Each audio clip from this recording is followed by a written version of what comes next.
పరిశుద్ధ గ్రంథం నుంచి దేవుని పిల్లరా యోబు గ్రంథము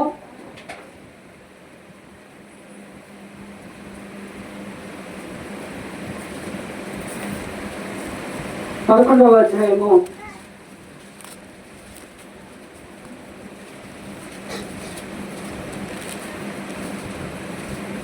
17. దేవుడు నీతో మాట్లాడిన మేలు, ఆయన నీతో వాదించిన మేలు. చిన్న ప్రార్థన చేసుకుందాం. ప్రార్థన. మహాపరిశుద్ధుడైన తండ్రి, మహోన్నతుడా, సర్వాధికారి, నీకు వందనాలనైనా. ఇలా నీ దాసులు నిలబడి ఉండగా నీ దాసుల నుంచి మీరు మాట్లాడండి, నీ శిలువ చేత మరుగుపరిచి అయ్యా నీ దాసులు ప్రభావం విత్తుతున్నటువంటి ప్రతి వాక్యాన్ని ఫలించే భాగ్యం దయచేయమని వేస్తున్నామని బట్టి ప్రార్థిస్తున్నాము తండ్రి. ఆమేన్. దేవుని స్తోత్రం చెబుదాం. హల్లెలూయా. దేవుని పిల్లరా, ఒక సంఘటన చెప్పి వాక్య భాగులకి వెళ్ళిపోదాం. నా గురించి కొద్ది నిమిషాలు దేవుని పిల్లరా, నేను 10 సంవత్సరాల అంత వయసు ఉన్నప్పుడు కటింగ్ షాప్కి వెళ్ళినప్పుడు దేవుని పిల్లరా, కటింగ్ చేసిన తర్వాత ఆయనకి ఇవ్వాల్సినటువంటి డబ్బులు నేను దేవుని పిల్లరా అంత మొత్తం ఇవ్వకుండా కొన్ని ఇస్తా ఉంటే తర్వాత మా నాన్న వచ్చేస్తాడంటే ఆయన ఏం చేసిందంటే ఆ డబ్బులను కూడా అక్కడ పడేసి మీ నాన్నే రమ్మనుకుని వద్దని చెప్తే నేనేం చేసినట్టు ఆ డబ్బులు కూడా చేసుకోమంటే ఆ డబ్బులు నేను పట్టుకొని ఇంటికి తీసుకొని వచ్చిన. ఇది దాదాపు ఎన్ని సంవత్సరాలు అంటే నా 10 సంవత్సరాలు కనీసం దేవుని పిల్లరా 15-16 సంవత్సరాల క్రితం జరిగినటువంటి విషయం ఇది. అయితే దేవుని పిల్లరా ఈ మధ్య జరిగిన విషయం ఏంటంటే, దర్శనం ఒకటి వచ్చింది ఏంటంటే, నాకు కటింగ్ చేసిన ఆయన నిజంగా చనిపోతే వాళ్ళ యొక్క భార్యను వాళ్ళ కుమారుడు ఏం చేశారంటే మా ఇంట్లో పడుకున్నారు. దర్శనంలో పడుకొని తర్వాత తెల్లారిపోతుందనే జుట్టు కూడా వేసుకొని లేచిపోతున్నారు. నాకు అర్థం కాలేదు అని చెప్పి నేను గణేష్ గారిని అడిగా. విశాఖ గారిని అడిగితే ఏ టైం మరి దర్శనం వచ్చింది, మరి వాస్తవంగా అయితే అప్పుడు కటింగ్ చేసుకునేప్పుడు డబ్బులు అయితే ఇవ్వాలి, ఇట్లా దర్శనం వచ్చిందంటే నిజంగా ఎంత ఇవ్వాలంటే అప్పుడు ఎంత ఉంటుందో అంత ఇవ్వాలి, 10 రూపాయలు ఎంత ఇవ్వాలంటే సరే కదా అని చెప్పి ఇప్పుడు ఏం చేద్దామంటే వాళ్ళ ఇంటికి వెళ్దాం. వాళ్ళ ఇంటికి వెళ్ళి ఇట్లా జరిగింది, ఇట్లా దర్శనం వచ్చింది, ఇట్లా డబ్బులు ఇవ్వాలంట కాబట్టి అని చెప్పి ఎంతైతే డబ్బులు అంత ఇచ్చి వాళ్ళ దగ్గర క్షమాపణ తీసుకోవద్దు అని చెప్పి చెప్పగానే వెళ్ళి అప్పుడు రాత్రి కలసంగా వెళితే నేను అయ్యగారు వెళ్ళిన తర్వాత ఇట్లా జరిగిందంతా చెప్పితే సరే అని చెప్పి 100 రూపాయలు పంపిస్తా ఉంటే వద్దులే తీసుకోమంటే లేదమ్మా దేవుడు దర్శనం ద్వారా నాతో మాట్లాడిండు కాబట్టి ఇవ్వాల్సిందని చెప్పి ఆమె 100 రూపాయలు ఇచ్చి ఆమె దగ్గర క్షమాపణ తీసుకొని ప్రార్థన చేసి ఇంటికి వచ్చాం. దేవుడికి స్తోత్రం చెప్తాం. హల్లెలూయా. దేవుని పిల్లగా ఇప్పుడు మనం చదువుకున్నటువంటి వాక్యం ఏంటి అంటే, దేవుడు నీతో మాట్లాడితే మేలు, ఆయనే నీతో వాదిస్తే మేలు. మరి దేవుని పిల్లగా దేవుడు ఎందుకని మాట్లాడతాడు మనతో? ఎందుకు మాట్లాడతాడు దేవుడు? మన సరిచేయడం కోసము దేవుడు మాట్లాడుతూ ఉంటాడు. తర్వాత మన పాపాన్ని శాపాన్ని తొలగించడం కొరకు దేవుడు మాట్లాడుతూ ఉంటాడు. అడ్డం వచ్చినటువంటి ప్రతి పాపాన్ని తొలగించడానికి దేవుడు మనందరితో కూడా మాట్లాడుతుంటాడు. అదే గనక ఆ రోజు గనక దేవుడు నాతో మాట్లాడకపోయి ఉంటే ఇప్పుడు కూడా ఆ పాపం అలాగే ఉండిపోయేది, ఇప్పుడు కూడా ఆ అక్రమం అలాగే ఉండిపోయేది. కానీ దేవుని పిల్లగా దేవుడు మాట్లాడాడు కాబట్టి ఈరోజు ఆ తప్పు అనేది నేను సరిదిద్దుకోలేసాను. అంతేనా కాదా? అదే కనుక ఈ విషయం ఎవరికైనా తెలిసిందా? ఇప్పుడున్న వాళ్ళకి ఎవరికైనా తెలిసిందా? ఆయన చనిపోయిన కానీ దేవుడు ఎందుకు బయలుపరిచిండు అంటే, ఒకరు సొమ్ము దేవుని పిల్లగా వారు కష్టం చేసుకున్నారు కాబట్టి అది ఉండకూడదని చెప్పి దేవుడు చెప్పబట్టి ఆ తప్పుని ఏం చేశారంటే సరిదిద్దుకున్నాను. ఈరోజు దేవుని పిల్లగా ప్రభునందు ప్రియమైనటువంటి సహోదరులారా, దేవాది దేవుడు మాట్లాడుతున్నటువంటి మాటలు ఏంటి అంటే, దేవుడు నీతో మాట్లాడితే మేలు, ఆయనే నీతో వాదిస్తే మేలంట. దేవునికి స్తోత్రం చెబుదాం. హల్లెలూయా. మరొక మాట దేవుని పిల్లగా, మరొక మాట ఏంటంటే, ఇసాకయ్య గారు మీకు ఇదివరకు చెప్పా, ఆయన రేకులు వేస్తా ఉంటే దేవుని పిల్లగా మరి నా ఆత్మీయ తండ్రి కాబట్టి అక్కడ పని చేయాల్సిన బాధ్యత నాకుంది. నేనేం చేశానంటే దేవుని పిల్లలు కూలోలు పెట్టుకున్నారని చెప్పి నేను ఆయనకు పోకుండా ఇంటికానే ఉంటే ఆ రోజు దేవుని పిల్లగా ఎందుకు కానీ నా మనసు కుదురుపడట్లేదు, ఎందుకు అర్థం కావట్లే, ఏదో తప్పు చేస్తే తత్తరబెత్తర అయినట్టు ఉన్నప్పుడు ఏంటి అని చెప్తే అప్పుడు దేవుని పిల్లగా అక్కడి నుంచి లేచి వాళ్ళు పని చేసే కాడికి వెళ్ళి ఆ రేకులు అందించి వచ్చిన తర్వాత మనసు కుదుట పడ్డది. ఎందుకంటే దేవుని పిల్లగా దేవుడు గద్దిస్తూ ఉంటాడు, దేవుడు బయలుపరుస్తూ ఉంటాడు. తప్పు చేసినప్పుడు దేవుని పిల్లగా దేవుడు ఏదో ఒక రోజు పట్టుకునే ఉంటాడు. ఈ రోజు మనం అనుకుంటే ఏమంటే మనం చేసినటువంటి తప్పుల్ని అమ్మా ఈ రోజు నాకు శిక్ష రావట్లేదు అంటే మనం అనుకోవచ్చేమో, కానీ ఏదో ఒక రోజు ఎప్పుడో కానీ మనిషిని తప్పకుండా దేవుడు పట్టుకుంటాడు పట్టుకోడా అమ్మా. దేవునికి స్తోత్రాలు చెబుదాం. హల్లెలూయా. ఇప్పుడు అనిపించింది దేవుని పిల్లగా దేవుడే ఇటువంటి సిచ్యువేషన్ తీసుకొచ్చి చెప్పి అనుకొని దేవుని పిల్లగా ఆ రోజు ఇంటికి వచ్చి పని చేసిన తర్వాత మనసు కొద్దిగా మంచిగా అనిపించింది. అంటే దేవుని పిల్లగా ప్రభువునందు ప్రియమైనటువంటి సహోదరులుగా దేవుడు నీతో మాట్లాడితే మేలు, ఆయన నీతో వాదిస్తే మేలు. ఎందుకు మాట్లాడుతాడు దేవుడు అని పరిశుద్ధ గ్రంథంలో కొన్ని మాటలు మనం చూసుకుంటే అదే యోబు గ్రంథము దేవుని పిల్లగా 33వ అధ్యాయము 14వ వచనము చూసుకున్నట్లయితే దేవుడు ఒక మారే పలుకును. ఎన్నిసార్లు అంట? 2 మార్లు పలుకును. అయితే మనుషులు ఏం చేస్తారంట? మనుషులు అయ్యా నువ్వు ఎప్పుడు మాట్లాడుతని చెప్పి కనిపెడతారా? అయ్యా నువ్వు ఎప్పుడు మాట్లాడుతని చెప్పి ఎప్పుడు దేవుని పాదర్శనతో ఉంటారా? ఏమంటారు దేవుడు? మనుషులు అంటది కనిపెట్టరు. ఎప్పుడంట?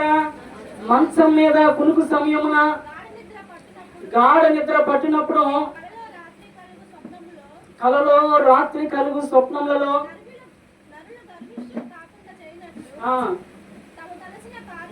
తాము తలచిన కార్యము వారు మానుకోలు చేయనట్లు.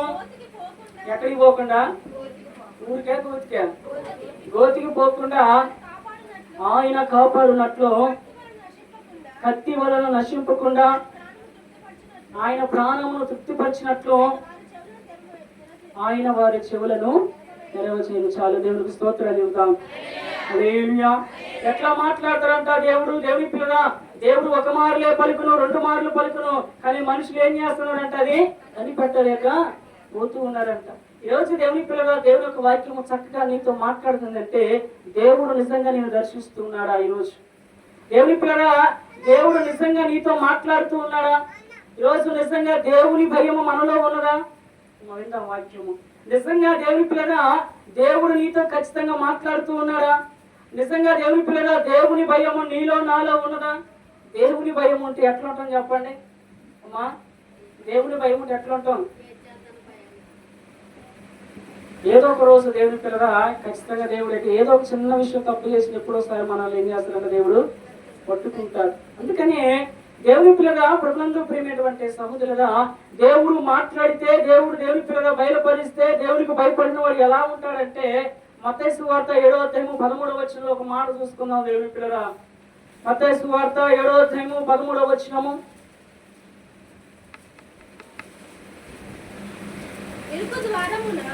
ఇరుకు ద్వారమున. ఏ ద్వారం అంట? ఇరుకు ద్వారంలో మేనట్ట పెడతామంటారా? ఇరుకు ద్వారమున ప్రవేశించుడి, నాశనమునకు పోవు ద్వారము వెడల్పును ఆధారి విశాలమై ఉన్నది, దాని ద్వారా ప్రవేశించువాడు అనేకులు. జీవమునకు పోవు ద్వారము ఇరుకును, ఆధారి దాన్ని కనుగొని వారు అందరంట. దేవునికి స్తోత్రాలు చెబుదాం. హల్లెలూయా. ఎన్ని ద్వారాల గురించి చెప్పాడు ఇప్పుడు? 2 ద్వారాలు. ఒకటేంటి? ఇరుకు ద్వారము, రెండవది విశాల ద్వారం.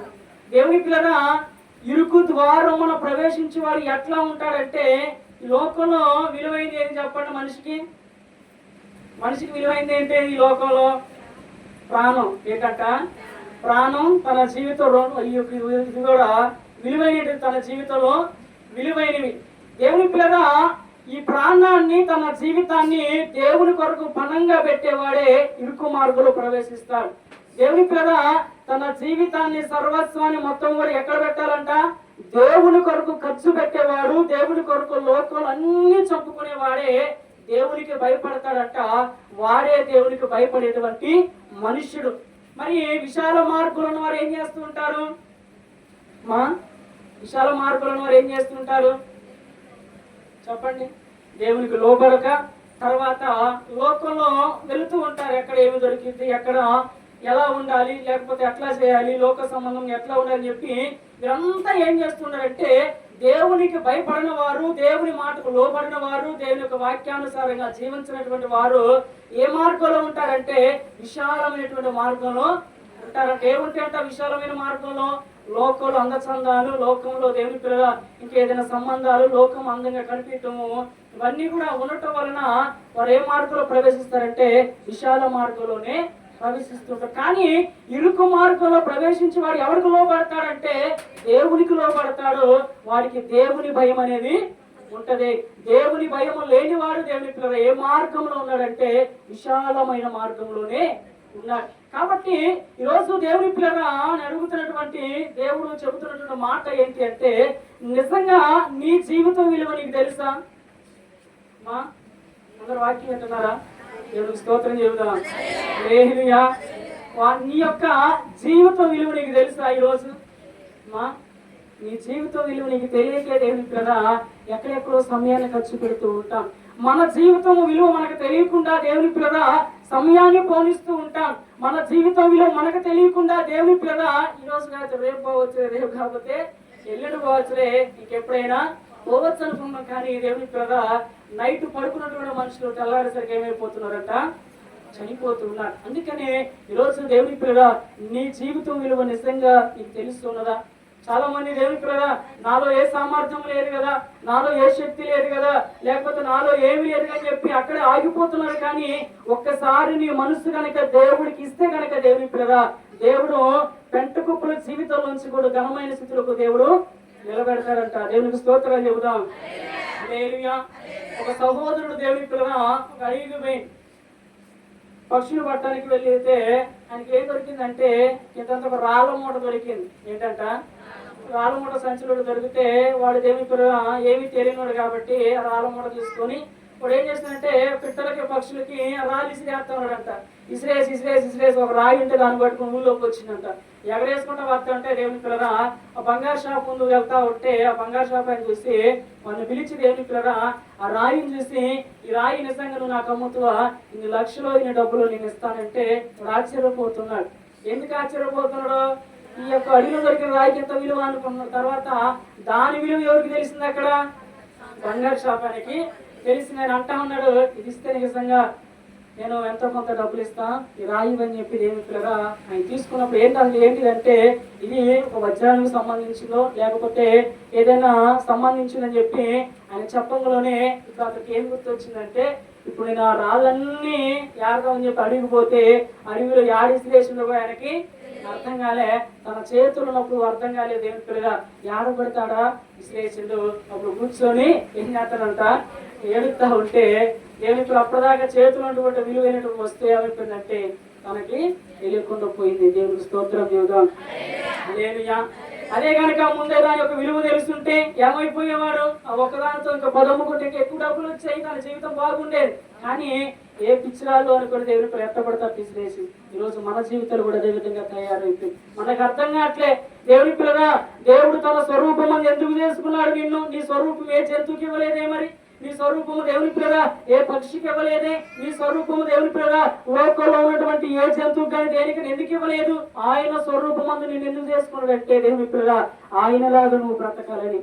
కాబట్టి ఈరోజు దేవుని పిల్లగా దేవుడు మాట్లాడుతున్న మాట ఏంటంటే, నిజంగా నీ జీవితం విలువ నీకు తెలిసిందా? మన జీవిత విలువ మనకు తెలియకుండా దేవుని పిల్లలు ఎట్లా పడితే ఖర్చు పెడుతూ ఉన్నాం. మన జీవిత విలువ మనకు తెలియకుండా ఎట్లా పడితే లోకంలో జీవిస్తూ ఉన్నాం. దేవుని పిల్లగా పోయిన సమయంలో కోట్లు పెట్టి కొనగలుగుతావా? అమ్మా ఇందాక క్షణాన్ని మనం కొనగలుగుతామా? ఎంత డబ్బులు పోసిన కొనలేస్తామా అంటే దేవుడు మాట్లాడుతున్నాడు. దేవుని పిల్లగా ఎఫెసీ గ్రంథం 5వ వచనం చక్కటి మాటలు మాట్లాడుతున్నాడు దేవుడు.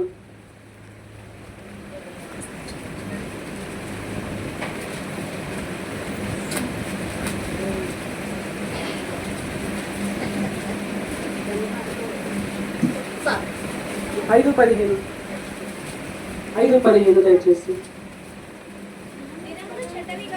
దినములు చెడ్డవి కనుక అమ్మాయికేనా దయచేసి మళ్ళీ చెప్పమంటారా? దయచేసి వాక్యం దేవుని మందిరంలో బయట అట్టారు ఉందాం. దేవుని మందిరంలో జాగ్రత్తగా ఉన్నాం. లేకపోతే ఆపమాట చెప్పండి ఆపుతా. దేవునికి స్తోత్రం చెబుతాం. హల్లెలూయా. ఎఫెసీ గ్రంథం 5వ అధ్యాయము 15వ వచనము. దినములు చెడ్డవి కనుక సమయమును పోనీయక సద్వినియోగము చేసుకొనుడి.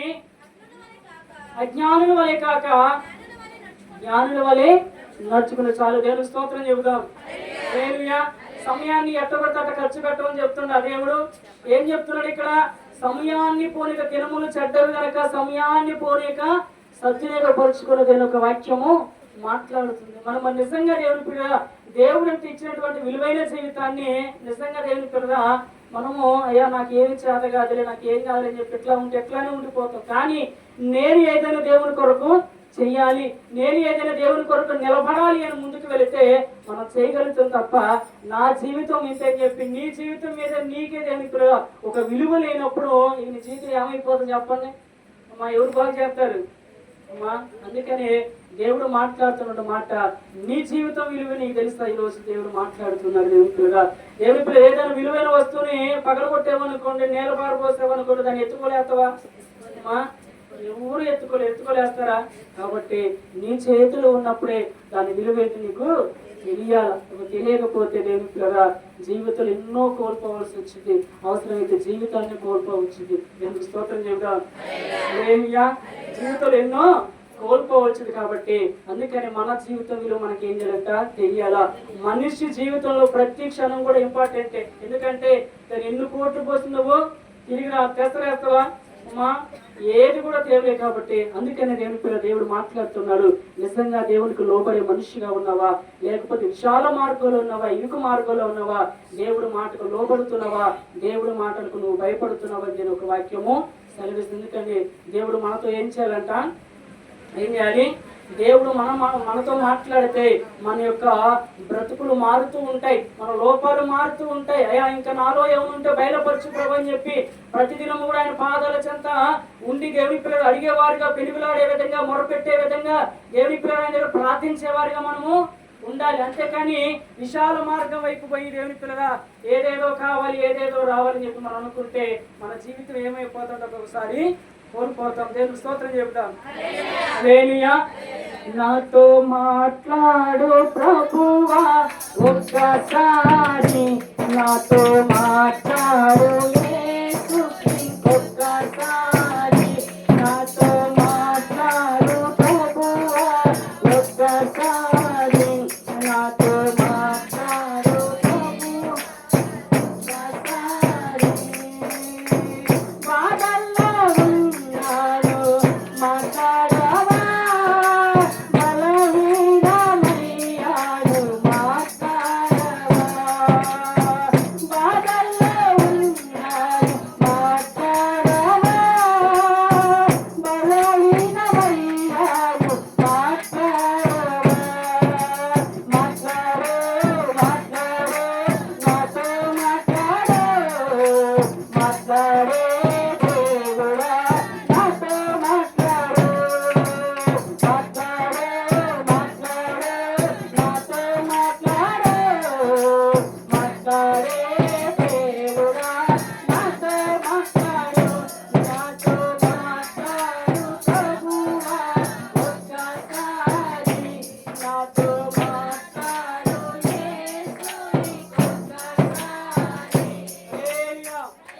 హల్లెలూయా. దేవునికి స్తోత్రం చెబుదాం. కాబట్టి అందుకనే దేవుని పిల్లగా మన విలువ ఏంటో మనకేంటంట తెలియాల. మన విలువ మనకు తెలియకపోతే ఏమైపోద్ది అమ్మా? చెప్పాలి. మన విలువ తెలియకపోతే ఏమైపోద్ది? దేవుని పిల్ల ఇంకొక మాట చూసుకుందాం. ఏంటంటే ఇప్పుడు లోకంలో ఒక చెడ్డ స్త్రీ ఉందనుకోండి, ఒక చెడ్డ పురుషుడు ఉన్నాడు అనుకోండి, నువ్వు యవ్వన దశలో ఉన్నావు, ఇప్పుడు వారిని పెళ్లి చేసుకోవాలని దేవుడు చెబితే చేసుకుంటావా? అదేందు ప్రభువా, నాతో పాటే లేకపోతే నా కళ్ళ ముందు తిరిగిన వాళ్ళు నా జీవితాన్ని నేను పంచుకోలేని అనుకుంటున్నాను, కాబట్టి మరి నేను ఎట్లా చేసుకోవాలని చెప్పి అనుకుంటున్నాను అనుకోమా, చేసుకోలేస్తావా? లేకపోతే ఏదైనా చెడ్డ వస్తువు ఎవడన్నాడు పడేసింది అనుకోండి, దాన్ని తెచ్చుకుపోని దేవుడు చెబుతున్నా, ఆయన నా కళ్ళ ముందే దాన్ని పడేసింది, దాన్ని నేను ఎట్టా తెచ్చుకోవాలనుకుంటున్నా. కానీ దేవుడు మాటకు లోబడిన వాడు దేవుని పిల్ల ఎలా ఉంటాడో ఒక మాట చూసుకొని ముగించుకున్నాము. దేవుని పిల్లరా, పరిశుద్ధ గ్రంథంలోంచి హోషేయ గ్రంథము పాత నిబంధన 746 పేజీ, హోషేయ 3వ అధ్యాయం 1వ అధ్యాయము 2వ వచనము. హోషేయ 3వ 1వ అధ్యాయము 2వ వచనము. మొదట అధ్యాయం 2వ వచనము 746 పేజీ. జాగ్రత్తగా ఉంది, అయిపోయింది, ముగించుకుందాం. మొదట యెహోవా ఎవరితంట? హోషేయ ద్వారా ఈ మాట సెలవిచ్చను. ఏమైపోయారంట జనులు? యెహోవాను ఏం చేశారంట?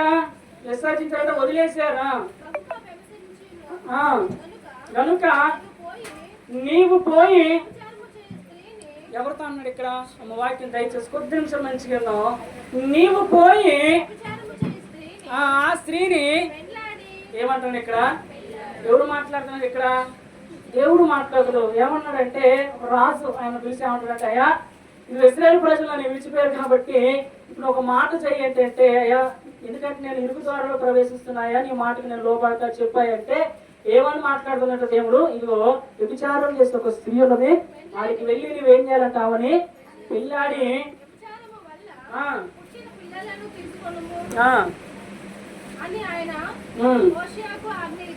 చాలా తర్వాత ఇక్కడ జరుగుతున్న విషయం ఏంటంటే, సరే దేవుడికి మాటకు లోపడ్డాడు, మరి ఆమె ఒక్కదానే చేసినామంటా? విన్నా వాక్యం? ఆమె ఒక్కదానే తీసుకుని రమ్మంటా దేవుడు పెళ్లి చేసుకొని. అంటే వేరే పురుషుని ద్వారా ఉన్నటువంటి పిల్లలను కూడా ఏం చేసుకోవాలి? తీసుకొని ఎంతగానో దేవుడికి లోబడితే దేవుని పిల్లరా దేవుడి మాట విని అటువంటి స్త్రీలు చేసుకొని వారికి పుట్టినటువంటి పిల్లలు తీసుకొని అవుతాడంటే దేవుడి మాటకు లోబడిన వాడు అలా ఉంటాడు. అది చదివిన తర్వాత దేవుని పిల్లలు జరుగుతున్న తర్వాత దేవుడు మాట్లాడిన చెప్పిన తర్వాత వాళ్ళ చేయగలని తీసుకొని వచ్చిన తర్వాత ఆమె ఏం చేసిందంటే, ఏనో కూడా కొంతమంది కుమార్తెలు మొత్తం 3 సంతానానికి కన్న తర్వాత ఇప్పుడు ఆమె కూడా ఏం చేసిందంటే వెంటనే ఈ 3 పిల్లల్ని విడిచిపెట్టి మరలా పోయిందంటే డాడీకి పోయింది. యాడైతే ఆమె మొదట ఉన్నదో మరలా ఆ స్థాయి కాడికి పోయింది. ఎక్కడ పోయింది? లోకానుసారంగా నడిచే కాడికి పోయింది. దేవునికి స్తోత్రం చెబుతాను. పోయిన తర్వాత మరలా దేవుడు మాట్లాడింది ఏమనంటే, ఇగో మరలా పోయి ఆమె తీసుకొని రమ్మంటాను. ఏంటంట? ఆయన రాజు అయి ఉండి దేవుని పిల్లగా దేవుడు మాట ప్రకారం ఆమె పిల్లల్ని తీసుకుని వచ్చి వివాహం చేసిన తర్వాత కొన్ని రోజులు ఉండి పిల్లలు కలిగిన తర్వాత మరలా ఆ రాజు స్థాయిలో ఉన్నటువంటి ఆమె భార్య ఉన్నట్టు ఆమె ఏం చేసిందంటే మరలా పోయింది దేవుని పిల్లగా. మరలా పోతే దేవుడు మరలా మాట్లాడిన ఏంటంటే, మరలా నువ్వు పోయి ఆమె ఏం చేసుకోవాలా? మరలా తీసుకుని రావాలంటే దేవుని పిల్లగా కొంత ధనాన్ని చేసిపోయి వ్యభిచార గృహం ఉన్నటువంటి ఆమె ఏం చేసిందంటే కొంత ధనాన్ని కట్టి మరలా ఆమెను విడిపించుకుని వచ్చి మరలా ఆమెతో కాపురం చేసి దేవునికి స్తోత్రం చెబుదాం. చదువుకుంటే దేవుని పిల్లగా ఉంటది. కాబట్టి అంటే దేవుడి మాటకు ఎంతగానో లోబడితే, దేవుడి విలువ ఎంత తెలిస్తే, దేవుడి విలువ తెలిస్తే దేవుని పిల్ల తన జీవితాన్ని సమస్తము కూడా దేవునికి సమర్పిస్తే అంత ఆత్మీయతలు ఉంటాడు. అవునా కదా? ఈరోజు దేవుని పిల్లగా రెండో వివాహం అయింది అనుకోండి. వివాహం తర్వాత చాలా మంది ఏం చేస్తారంటే ఎవరు కావాలని కోరుకుంటారు? అమ్మా పిల్లలు లేని వారు కావాలని కోరుకుంటారు. రెండో వివాహం చేసుకుని ఏం కోరుకుంటారు చెప్పండి? అమ్మా స్త్రీ పక్కన ఒకటి చాలు, పిల్లలు లేకుండా ఉండటం చాలా మంది కోరుకుంటారు. కోరుకోలేదా? ఎందుకంటే ఎవరికి ఉన్నటువంటి సంతానం మనం చాదటం ఏంటి, మన కుటుంబంలో రావటం ఏంటి, మన ఆస్తి తింటం ఏంటి అని చెప్పి అనుకుంటారు అనుకోరా? అమ్మా దేవుడికి స్తోత్రం చెబుతాం. కానీ ఏం చేసిందట? దేవుడి మాటకు లోబడిన వాడు ఏం చేసిందట? అమ్మా ఏం చేసిండు? లోకానుసారంగా నడిచే స్త్రీని పెళ్లి చేసుకుంటూ పిల్లలు చేసుకొచ్చిండు. కొన్ని సంవత్సరాలు మళ్ళీ ఎంత ఉండి ఏనో పిల్లలు అయిన తర్వాత మరలా పోతే మరలా డబ్బులు చేసుకుపోయి ఆయన మరలా ఏం చేస్తాడు? ఇడిపించుకొని వచ్చి మరలా ఆయన దగ్గర నుండి కాపురం చేయించున్నాడు. ఈరోజు దేవుని పిల్లలు నిజంగానే దేవుడు మాట్లాడుతున్నాడు. దేవుని భయం నీకుందా? ఈరోజు మాట్లాడుతున్నాడు. దేవుని పిల్లగా నిజంగా దేవుడు గద్దిస్తే ఈరోజు నీ ఆత్మీయ స్థితి ఎలా ఉన్నది? ఈరోజు నిజంగా దేవుడు నీతో మాట్లాడితే, నీతో గద్దిస్తే, ఇరుకు మార్గంలో నీ ఉంటే నీ జీవితాన్ని సమస్తము ప్రాణాన్ని కూడా ఎవరి కోసం ఇవ్వాలంట? దేవుని కోసమే ఇవాళ. నిజంగా నువ్వు ఆత్మీయతలో ఉన్నవాడవైతే, ఉన్న స్త్రీవైతే అయితే నేను కూడా నేనైనా సరే ఎవరైనా సరే దేవుని దృష్టిలో సమానమే. కాబట్టి మన ఆత్మీయత స్థితి ఏమైనా ఉండాలంటే మనకు మొత్తం కూడా సమర్పించుకునే వాడిగా ఉండాలి. కాబట్టి ఈ రోజు మనం అనుకుంటాం దేవుని పిల్లలు నేనైనా కానీ వయసులో ఉన్నా కదా అని చెప్పి నాకు సమయ విలువ తెలిపింది అనుకోండి, నా జీవిత విలువ నాకు తెలియదు అనుకోండి. దేవుని పిల్లగా తర్వాత 40 సంవత్సరాలు వచ్చిన తర్వాత మళ్ళీ బాల్యకాలం రావాలంటే వచ్చిందా? అమ్మా 20 సంవత్సరాలు రావాలి, తిరగాలి, ఎక్కడ నేను తిరగలేస్తున్నా అంటే సమయము చాలా ఇంపార్టెంట్. నీ జీవితం ఒకటి చాలా విలువైనది. అందుకనే సమయమును దేవుని యొక్క వాక్యము సెలవిస్తుంది. కాబట్టి అందుకనే ఏ మార్గంలో ఉన్నావు ఈరోజు? దేవుడు మాట్లాడేటువంటి మార్గంలో ఉన్నావా, లేకపోతే లోక సంబంధమైన విషయాల మార్గంలో ఉన్నావా, లేకపోతే దేవుని పిల్లగా ఇదిగో దేవుడు నీతో మాట్లాడేటువంటి ఇరుకు మార్గంలో ఉన్నావా, దేవుడు నిన్ను గద్దించేటువంటి మార్గంలో ఉన్నావా అని చెప్పి దేవుడు నిజంగా మాట్లాడుతున్నాడు. కాబట్టి ఈరోజు మనము పరిశీలన చేసుకునే విధానం ఏంటంటే, నిజంగా దేవుడు మనతో మాట్లాడుతూ ఉన్నాడా? ఎట్లా మాట్లాడదని చెప్పింది దేవుడు? ఎన్నిసార్లు మాట్లాడదని చెప్పింది దేవుడు? ఎన్ని మార్లు? 2 మార్లు. దేవుడు ఆయన అనేక మంది నువ్వు మారినాక మాట్లాడతారు, కానీ ఆయనకి ఇసుకు పుట్టింది అనుకోండి, నువ్వు ఆడిపోయినా కనుక మాట్లాడతారా? మాట్లాడు. కాబట్టి అందుకనే దేవుడు మనతో మాట్లాడాలి. దేవుడు ప్రభు జరిగిన సంగతి చెప్పి ముగించుకుంటారా ఏంటంటే, ఒక దగ్గర మీకు ఎప్పుడు చెప్పింది ఉంగరం ఉంది. దేవుడు బాగలేకపోతే పిల్లవాడి బాగలేకపోతే ప్రార్థన పోయిన తర్వాత ప్రార్థన చేస్తా ఉంటే ఉంగరం చూపెడతాడు. ఏం చూపెడతాక? ఉంగరం చూపిస్తా ఉంటే దేవుని పిల్లగా అడిగారమ్మా, మరి దేవుడు దర్శనం ద్వారా మాట్లాడిండు, మరి ఉంగరం ఎవరిదాన్ని ఉందామంటే ఉంగరం ఏమి లేదంటమ్మా, చెప్పమ్మా నీ పిల్లగాడు ఏమైపోతే లేదయ్యా, ఈ అయ్యగారికి దేని మీద కనబడదే? ఉంగరం మీద కనబడే. దేవునికి స్తోత్రం చెబుదాం. లేలుయా. ఉంగరం మీద కనబడదంటే సార్ ఒక రోజు అయిపోయింది, 2 రోజులు కూడా అయితే దర్శనం ఇచ్చింది. మరలా చెబితే ఏ గారికి ఉంగరం మీదే, కానీ 3వ రోజు కూడా మాట్లాడిన దేవుని పిల్లనే చెప్పకపోతే దేవుని పిల్లగా తర్వాత దేవుడు ఆ పిల్ల అనారోగ్యం బాగాలేదు, సీరియస్ కూడా పరిస్థితి వచ్చిన తర్వాత దేవుడు దర్శనం మాట్లాడిన తర్వాత అమ్మ ఇప్పటికైనా నిజం చెప్పమంటే, అయ్యా నిజమయ్యా, ఉంగరం నాకు ఉన్నది ఆడదా ఉంగరం అంటే అక్రమ సంబంధం ఉన్నటువంటి ఉంగరం అని చెప్పగానే ఇప్పటిదాకా 3 రోజులు సమయాన్ని నీకోసం ప్రార్థన చేసి నువ్వు చెప్పకపోతే సమయం అంటే ఏమైపోయింది? వృధా అయిపోయినట్టే కదా. దేవుడు బయలుపరిచి చెప్పకపోతే ఏమైపోయింది అని దేవుని పిల్లల కోప వయసులో అయ్యగారు కూడా తిట్టినా కానీ దేవుని పిల్లలకి ఏమైపోతే సమయం అయిపోతుంది, వృధా చేసుకుందా లేదా? తర్వాత దేవుని పిల్లల మరలా కొన్ని రోజులు అయిన తర్వాత మొరపెట్టిన తర్వాత కుమారుడు స్వస్థపడ్డాడు. అంటే దేవుని పిల్లగా ప్రభుత్వం ప్రియమైనటువంటి సహోదరులుగా, అదే కనుక దేవుడు మాట్లాడకపోతే ఆ పాపము ఎప్పుడు అలాగే ఉండిపోద్ది. అవునే కదా అమ్మా? అందుకనే దేవుడు ఏం చేయాలంటే మనతో మాట్లాడాలా. కాబట్టి మాట్లాడే అనుభవం మనం ఉన్నాం. కాబట్టి దేవుని పిల్లగా ప్రతి దర్శనం కూడా నిర్లక్ష్యం చేయొద్దు. మరి ముఖ్యంగా దేవుని పిల్లగా ఆత్మీయతలు ఉన్నావా, ఇరుకు మార్గంలో ఉన్నావా, విశాల మార్గంలో ఉన్నావా, దేనిలో ఉన్నామని చెప్పి మనం ఏం చేయాలంట గమనించాలి. నిజంగా మన జీవితం విలువ మనకు తెలియకపోతే ఎన్నో కోల్పోతాం. జీవితంలో ఎన్నో కోల్పోతాం. అసలు అయితే జీవితాన్ని ఒక్కోసారి కోల్పోయే పరిస్థితి వచ్చి దేవుని పిల్లగా తర్వాత ఎంత మొరపెట్టినా ఎంత ఏడ్చినా కానీ కొన్ని కోట్లు నీ ఇల్లు మీ పొలం మీద వచ్చి డబ్బులు ఆడేసినా ఒక్క క్షణం కూడా తిరిగి రాదు. దేవునికి స్తోత్రం చెబుదాం. హల్లెలూయా. అందుకనే ఆ రాళ్ళు వేసినప్పుడు వాడికి అర్థం కాలే, దేవుని పిల్లలు మంచి రాళ్ళని అర్థం కాలే. కానీ ఎప్పుడు ఎవరికి తెలిసిన విలువ? బంగారు షాప్ అని చెప్తే ఆడి చెప్తే పోయి మరలా అడివంతా ఎదిగితే ఇసిరేసిన రాళ్ళు మళ్ళీ దొరుకుతాయా అమ్మా? కాబట్టి నీ జీవితము నా జీవితము చాలా విలువైనటువంటి జీవితం. ఎందుకంటే దేవుడు ఆయన స్వరూపం ముందు మనల్ని చేసుకున్నాడు. ఈ యొక్క మనిషి పోలిక ఏ జంతువుగా ఇచ్చిందా అమ్మా? ఎందుకు ఇవ్వలే అంటే ఆయన స్వరూపం ముందు నువ్వు నేను ఉండాలని చెప్పి. రేపు రోజున చనిపోయిన తర్వాత ఆయన పాదాల చెందుతుంటే మనం అందరూ కూడా ఆయన స్తుతించాలి, ఆయనతో సంతోషించాలి, ఆయన ఆరాధించాలని దేవుడు ఎంతో చూస్తుంటే మరి మనం మన జీవితాలు ఏం చేస్తున్నాం అంట అమ్మా? దేని దేనికో ఖర్చు పెడుతున్నాం. కాబట్టి దేవుడు ఒక మారు పలుకును, 2 మార్లు పలుకును, కానీ మనుషులు అది ఏం చేస్తున్నారంట కనిపెట్టలేకపోతున్నారు. గోతికి పోకుండా కత్తి వల్ల నశింపకుండా దేవుడు నీతో మాట్లాడడం చూస్తుంటే ఆ మాటలన్నీ నిర్లక్ష్యపరుస్తున్నావు. మనం గోతికి పోతున్నాం, విశాల మార్గంలో నడుస్తున్నాం, ఇష్టానుసారంగా ఉండే మన జీవితాన్ని మనమే కోల్పోతున్నాం. కాబట్టి అందుకనే దేవునికి లోబడిన వాడు ఎలా ఉంటాడంటే, హోషేయ ఏం చేసినట్ట? ఏం చేసిన హోషేయ అమ్మా? ఏ స్త్రీని చేసుకొచ్చి వివాహం చేసుకున్నాడు చెప్పాలి మరి అంత లోబడినటువంటి వాడే ఏం చేసినట్ట? ఆమె తెచ్చుకొని లోకానుసారంగా ఉండి ఆమె తెచ్చుకొని దేవుడి పిల్లలు పెళ్ళాడిన తర్వాత మరలా పిల్లలు కానీ వదిలేసిపోతే మరలా దేవుడు చెబితే ఎంత లోబడిన వాడు, ఎంత ఆత్మీయతలో ఉన్నవాడు, ఎంత ఇరుకులో ఉన్నవాడు మరలా తెచ్చుకొని మనకు ఆమెతో కాపురం చేశారు. అందుకని ఈరోజు దేవుని పిల్లగా ప్రభుత్వం పిలిచేటువంటి సోదరుగా దేవుడితో మనతో మాట్లాడాలంటే మనం ఆత్మీయతలో ఉండాలి. ఆత్మీయతలు కనుక లేకపోతే దేవుని పిల్లగా ఎంత ప్రార్థన చేసినా, ఎన్నిసార్లు మందిరానికి వచ్చినా, ఎన్ని పాటలు పాడినా, ఏమి చేసినా కానీ ఏమైపోతుందంట వృధా అయిపోతుంది. నీకు అదే, నాకు అదే, ఎవరికైనా అదే. కాబట్టి అలా లేకపోతే దేవుని పిల్లగా దేవుడు మనతో కనుక మాట్లాడటం బంద్ చేసిందంటే దేవుని పిల్లగా నీకు తప్పు చేయలేదు, ఒప్పు చేయలేదు, ఏమీ కూడా తెలియదు. కాబట్టి అందుకని మీరు కూడా ప్రార్థన చేసుకునే నాతో మీరు అందుకనే దేవుడు నీతో మాట్లాడడం మీరు, ఆయన నీతో వాదించిన మీరు మన జీవితం విలువ నిజంగా మనం పరీక్షించుకొని దేవుని పిల్ల విలువైన జీవితాన్ని కాపాడుకుందాం. లేకపోతే నువ్వు మొర పెడితే జీవితాన్ని కోల్పోవాల్సి వస్తుంది. దేవుడి కొద్ది మాటలు దీవించి ఆస్వాదించుగాక. ఆమేన్.